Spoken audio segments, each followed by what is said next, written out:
va débuter l'actualité à l'Assemblée nationale où deux sujets importants sont débattus ce jeudi par les députés nationaux. D'abord l'adoption de la proposition de loi sur l'organisation de la CENI ainsi que l'examen et l'adoption du projet de loi portant prorogation de l'état des sièges proclamé en Ituri et au Nord Kivu. Et la polémique est de plus en plus intense dans les médias si la presse gabonaise qualifie d'irrégulière la candidature de la RDC au poste de membre de sécurité de l'ONU. Sur papier, le Congo remplit bien tous les critères selon certains experts. Concurrence ou concomitance, en tout cas, cette dispute pourrait entamer la crédibilité de l'Union africaine. Et on va se rendre au Sankourou où les leaders se sont à nouveau rencontrés pour faire la paix. La province qui peine à sortir de la crise institutionnelle installée depuis les dernières élections a relancé les négociations sous l'égide cette fois du nouveau ministre de l'Intérieur.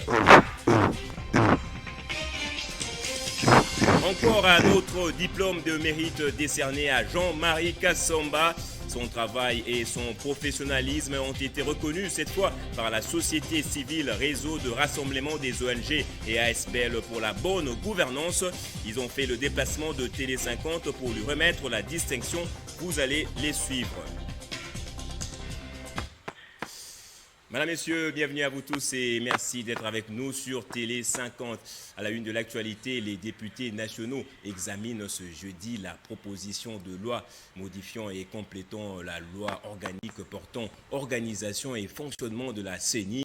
Une démarche critiquée par Lamouka El Fayoulou et Mouzito qui voient des manœuvres visant à préparer la fraude aux élections de 2023.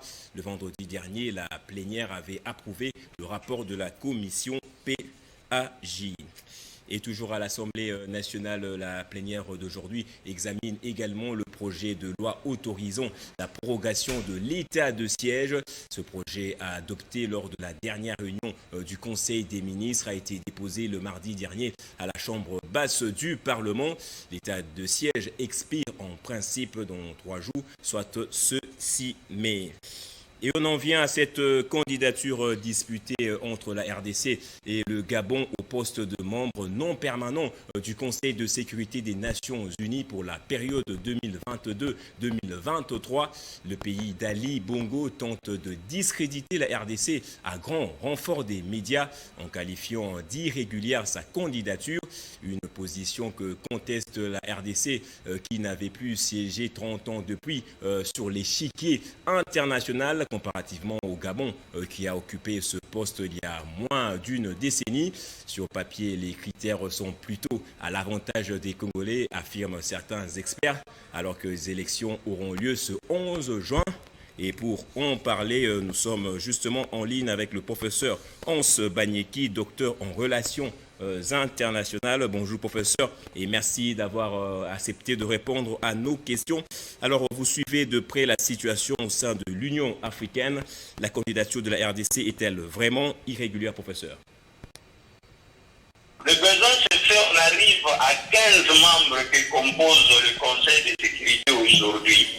Comment sommes-nous arrivés à ajouter les 10 membres non permanents dont la République démocratique du Congo peut se retrouver parmi les 10 membres non permanents?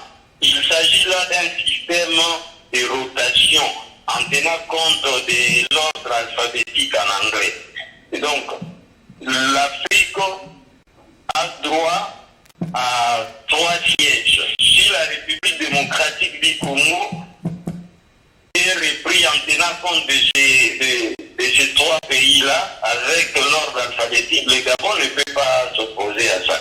Parce que quand vous faites allusion à l'Union africaine, l'Union africaine, à la différence de l'ONU, c'est une organisation internationale, mais pour l'intégration sous-régionale. C'est créé aussi d'ailleurs par la volonté des États membres de l'ONU. Donc, les motivations des Gabonais pour s'opposer à la candidature de la RDC, moi je crois que ça ne sert à rien puisque le système est déjà établi comme ça.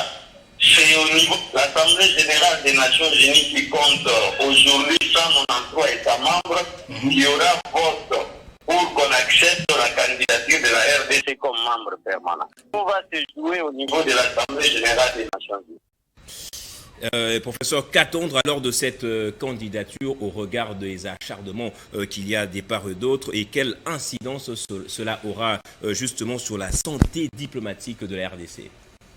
Vous savez, le Conseil de sécurité a pour charge le maintien de la paix et de la sécurité internationale. Or, vous savez que la RDC, c'est un pays post-conflit.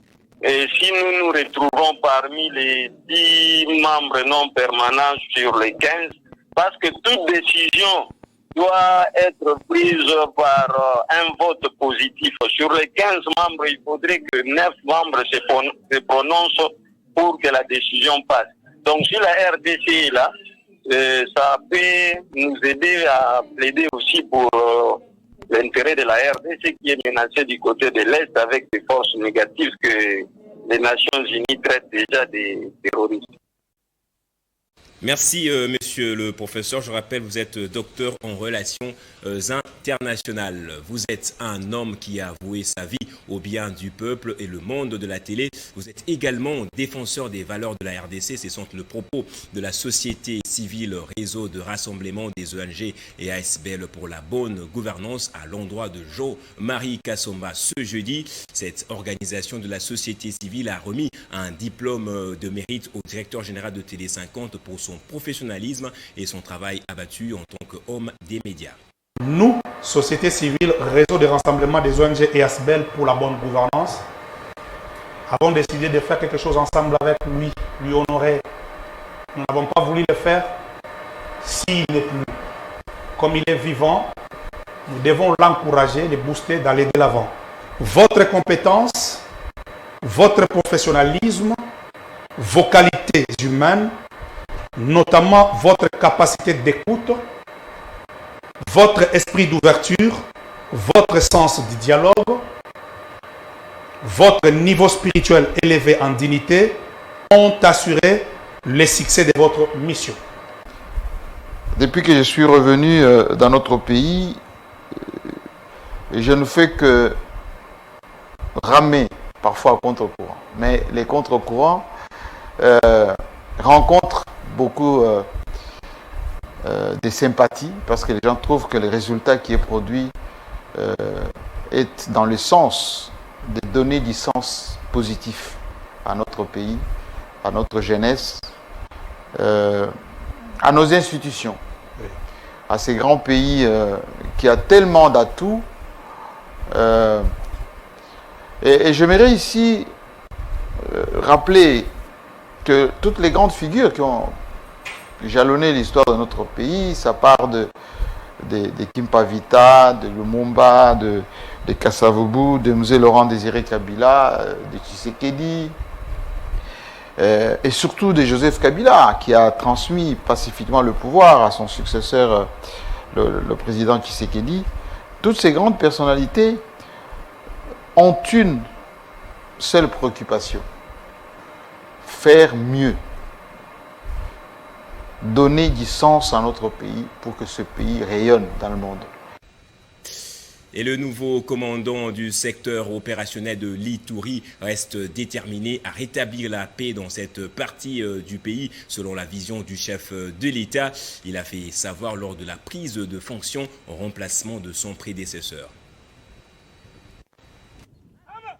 Le général de brigade Kassongo Maloba Robert, nouveau commandant du secteur opérationnel de l'Ituri, a officiellement pris son commandement. Il remplace à ce poste l'amiral Ejidengoy, qui a assumé l'intérim à la tête de ce secteur opérationnel. Dans le commandement ici, depuis le 10 janvier 2020 jusqu'à aujourd'hui, ça fait 5 mois qu'on a œuvré avec l'ensemble des membres d'état-major ici.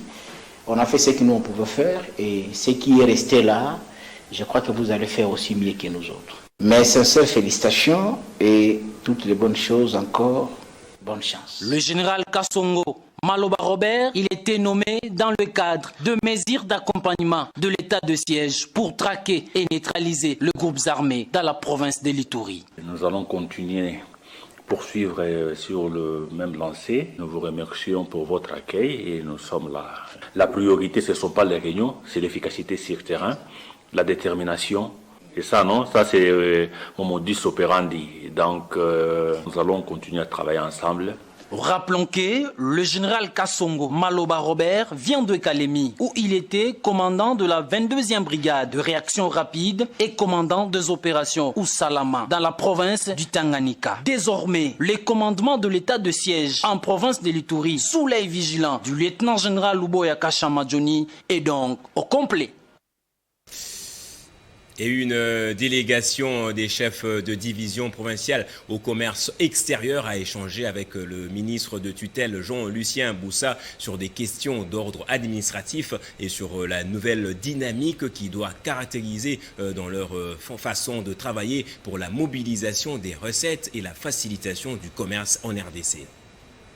Dans une approche de proximité, le ministre du Commerce extérieur, Jean-Lucien Boussa, a tenu à rencontrer les chefs des divisions provinciales après l'atelier de 2 jours sur la mobilisation des recettes et la facilitation du commerce qui les a tous réunis à Kinshasa. Le défi, c'est de relever le niveau du ministère du Commerce extérieur en tant qu'un des leviers du développement économique par la qualité du travail. C'est vous qui prenez en charge ces problèmes et vous l'amenez dans tous les bureaux de l'État pour trouver des réponses, parce que notre rôle est celui-là.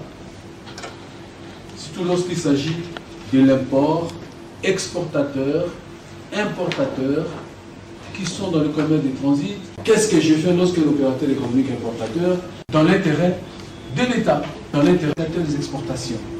Nous sommes aussi les facilitateurs des importations. Il faut protéger l'industrie locale. Il faut des incitations fiscales. De leur côté, les chefs des divisions provinciales qui avaient apporté un cahier de charges relevant quelques questions d'ordre administratif se disent être impliqués dans cette bataille pour que la RDC soit de moins en moins dépendante de l'étranger. L'entretien a été bien passé avec son Excellence. Les directives ont été données. Les chefs des divisions ont fait un petit mémo qu'on doit déposer auprès de son Excellence pour les difficultés au niveau de l'intérieur. En tant que dépositaire du commerce extérieur, ces chefs de division provinciale, a martelé le ministre, doivent lever tout obstacle au commerce extérieur, car plus il y aura d'investisseurs, meilleure sera leur condition sociale. Et parlons du sommet Internet d'Afrique 2021, une rencontre de partage de connaissances en matière des technologies de l'information et communication.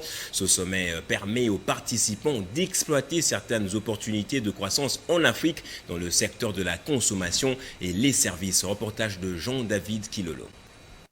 Construire l'avenir du numérique, tel est le thème du sommet Internet d'Afrique 2021. Organisé par ISPA DRC AFNOG. Ce sommet est une conférence annuelle régionale et multipartite sur les technologies de l'information et de la communication. La canalisation des flux téléphoniques peuvent facilement passer au niveau de la RDC. Mais la deuxième des choses, je pense que c'est d'abord une volonté politique.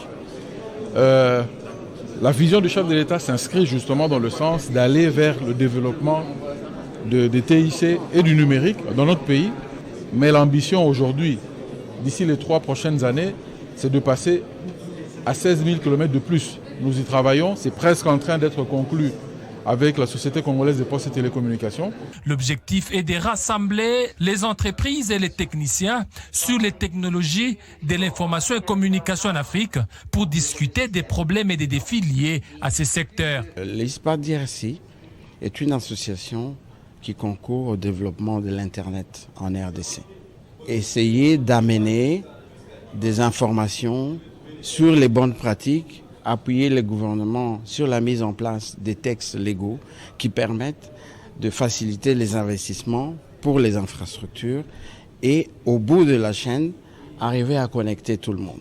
Par ce sommet, l'Afrique peut maintenant profiter de l'universalité du programme de développement durable à l'horizon 2030 pour créer des partenariats selon les objectifs et assurer une mise en œuvre efficace. Les Sankourois ont à nouveau fumé le calumet de la paix avec eux-mêmes. Les dirigeants de la province étaient allés à la rencontre du ministre de l'Intérieur, Daniel Assello, afin de réfléchir sur l'unité de la province et voir comment la sortir de la crise institutionnelle qui n'a que trop duré. Cette volonté a été saluée par le représentant du gouvernement. Ils ont décidé de reprendre leur destin à main et se mettre autour d'une table pour sortir la province du Sankourou de la crise politique qui n'a fait que trop durer. Voilà la raison de la réunion tenue autour du vice-premier ministre, ministre de l'Intérieur, Sécurité, Décentralisation et Affaires coutumières, Daniel Assello, et les responsables des institutions provinciales du Sankourou, à savoir les gouverneurs Joseph Stéphane Moukoumadi, Benoît Olamba, président de l'Assemblée provinciale, dont certains élus considèrent comme déjà déchus, le président de l'actuel bureau d'âge, Joseph Dinoumou, et quelques députés provinciaux du Sankourou. Il était question de réfléchir sur comment sortir la province du Sankourou de la crise politique qui la caractérise. Cette rencontre a rappelé le vice-premier ministre, ministre de l'Intérieur, fait suite aux instructions données par le président de la République Félix Tshisekedi au vice-premier ministre de l'Intérieur lors du Conseil des ministres de voir comment trouver des solutions idoines pour la bonne marche des provinces à problème. Les dirigeants du Sankourou, face au vice-premier ministre de l'Intérieur, ont démontré leur capacité à concilier les vues pour sauver la province face à une crise qui bloque son décollage. Une volonté saluée par le patron de la sécurité nationale, Daniel Assello. Cette rencontre entre protagonistes d'hier est un signal fort pour les Sankouroises et Sankourois. Elle augure un climat de paix et quiétude dans la province. La réunion devra se poursuivre le samedi prochain au cabinet du vice-premier ministre de l'Intérieur, histoire de permettre à chacun de bien réfléchir en faveur d'une solution durable. Et dans l'actualité également, dossier Bukanga Lonzo, une marche de la société civile Force Vive du Maniema vient d'être dispersée par la police. Le bilan fait état de 3 personnes blessées. Selon les organisateurs, leur démarche est de préserver la paix dans la province. Les protestateurs estiment également que la poursuite de Matata Pogno en justice va déstabiliser toute la province, étant donné qu'il incarne aux yeux de nombreuses populations un modèle de développement. On écoute le président de la société civile Force Vive du Maniema, Stéphane Kamundala, qui demande l'implication personnelle du chef de l'État pour mettre fin à cette situation. Les derniers hommages et inhumations ce jeudi du haut représentant du chef de l'État, Kitenge Yezu, décédé dans la nuit de dimanche à lundi du 31 mai. Après le recueillement à l'hôpital du Cinquantenaire, une messe d'action de grâce est dite en la cathédrale Notre-Dame du Congo. Le patriarche, comme on l'appelait, a été l'un des pionniers dans la création de l'Union sacrée. Et l'actualité à l'international, en Afrique particulièrement, le gouvernement ivoirien annonce avoir pris plutôt acte de la date du retour de Laurent Gbagbo après 10 ans d'absence dans son pays, prévu le 17 juin prochain. Un retour très attendu tant par ses partisans que par l'ensemble de la population ivoirienne qui ne jure que sur la réconciliation nationale prônée par le président ivoirien Alassane Ouattara. C'est une date choisie sans aucune concertation au préalable avec les autorités ivoiriennes qui sont censées organiser l'accueil et la sécurité de cet ancien président par ses proches. Déjà, plusieurs analystes se demandent si c'est un retour à haut risque. Mais les proches de Laurent Gbagbo affirment que ce dernier n'est animé d'aucun esprit de revanche. Il a plutôt une carte à jouer pour recoudre le tissu politique de son pays et de son cher parti, les FPI, dont l'histoire récente est marquée par la violence. Ce n'est pas pour retrouver son bateau des maréchals et la politique. On croit le secrétaire général du FPI dans une émission sur France24.com que cet ancien président de la Côte d'Ivoire retourne dans son pays, mais plutôt pour une réconciliation nationale tant attendue par les pouvoirs en place que par les familles des victimes des crimes contre l'humanité qui continuent à plaider pour que justice soit faite. Interrogé sur le même sujet, un membre du conseil politique des rassemblements des Oufouettistes, parti présidentiel, affirme que cette nouvelle ne peut que réjouir la population ivoirienne qui veut tourner la page des hostilités en passant par une réconciliation nationale définitive. Il faut signaler que, depuis une semaine, le pouvoir avait décidé d'autoriser le retour des exilés politiques dans le pays. Au lendemain de l'annonce du retour de Laurent Gbagbo, les associations des victimes des 3000 morts avaient annoncé leur soutien. Place au rappel des titres à présent.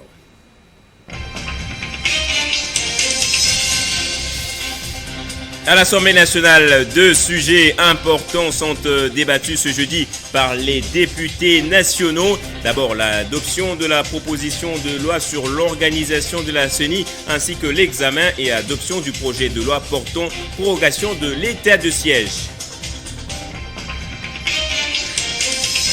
Et la polémique est de plus en plus intense dans les médias si la presse gabonaise qualifie d'irrégulière la candidature de la RDC au poste de membre de sécurité de l'ONU. Sur papier, le Congo remplit bien tous les critères selon certains experts.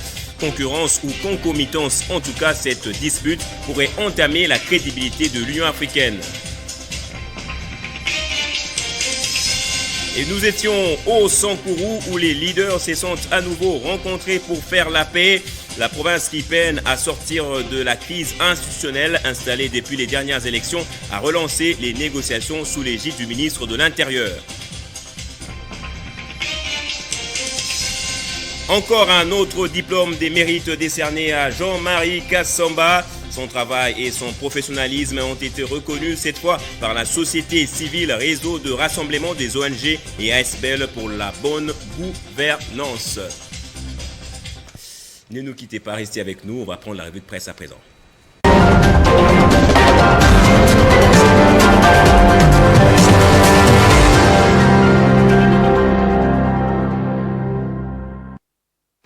Et voilà, c'est une présentation signée Bédine Kenge qui me rejoint déjà de l'autre côté du studio. Bonjour et bienvenue à vous, Bédine. Bonjour Gaëtan et merci. Merci. À la une de votre revue de presse, l'Union sacrée, 85 sénateurs peaufinent le projet de la charte. Évidemment, Gaëtan, à l'Union sacrée de la Nation, l'heure est à la finalisation du projet portant création de la charte. À l'affiche le 3 avril dernier, lors de la toute première réunion convoquée pour l'élaboration de ce projet, ce texte est revenu à la surface hier mardi, censé régir les patriotes qui se sont engagés à épouser la vision du chef de l'État. Ce document charnière a focalisé justement l'attention des 85 sénateurs pro-Fachi qui se sont adonnés à en faire le toilettage, rapporte 7sur7.cd. L'agence congolaise de presse, de son côté, s'intéresse aussi à cette première réunion des sénateurs de l'Union sacrée de la Nation autour de Modeste Bahati. Nous avons émis les amendements et nous attendons que d'autres forces politiques qui composent l'Union sacrée de la Nation apportent leurs amendements pour que nous ayons une mouture de la charte de l'Union sacrée de la Nation à soumettre à l'initiateur Félix Tshisekedi, dit le président du Sénat cité par le tabloïd. Et pendant ce temps, l'un de ses piliers, Kitenge Yezu, va rejoindre sa dernière demeure aujourd'hui, précise casinfo.ca. De son vivant, Kitenge Yezu a été 2 fois ministre du commerce extérieur du gouvernement Kengo Adondo et des communications du gouvernement birundois sous les règnes de Mobutu. Il a réapparu après la chute du maréchal Mobutu au conclave de l'opposition à Genval où il a été désigné comme membre du conseil des sages du RASOP aux côtés de feu Étienne Tshisekedi. Vous vous rappelez, avant sa mort, il était devenu un homme orchestre du régime Tshisekedi, ce qui lui a valu même le poste du haut représentant du président de la République à ce site d'information générale.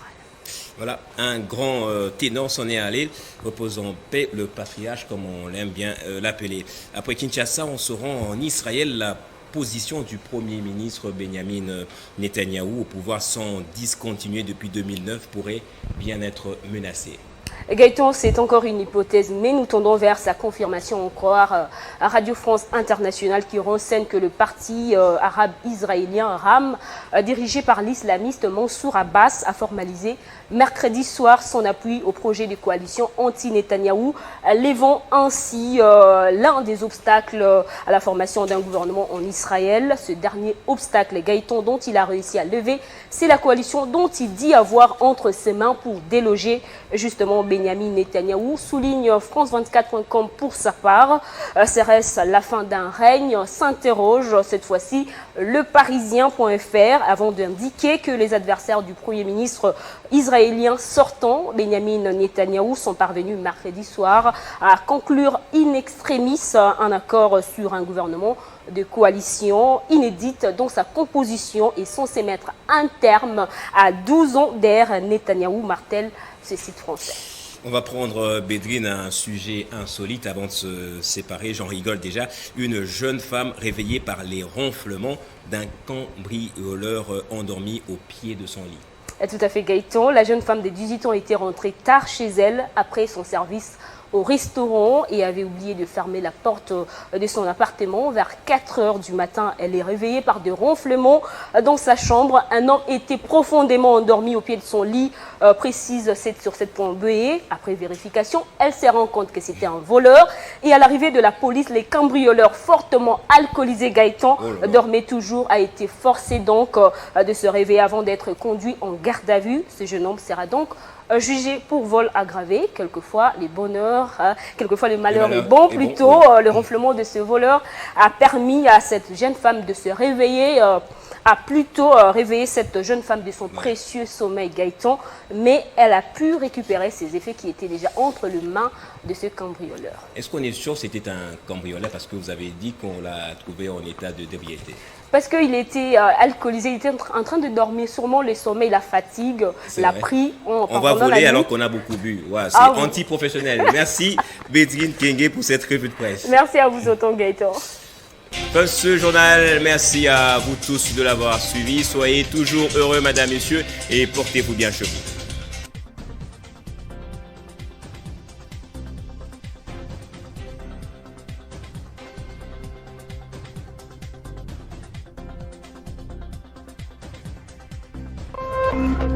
Téléchargez les infos Télé 50 sur www.télé50.cd.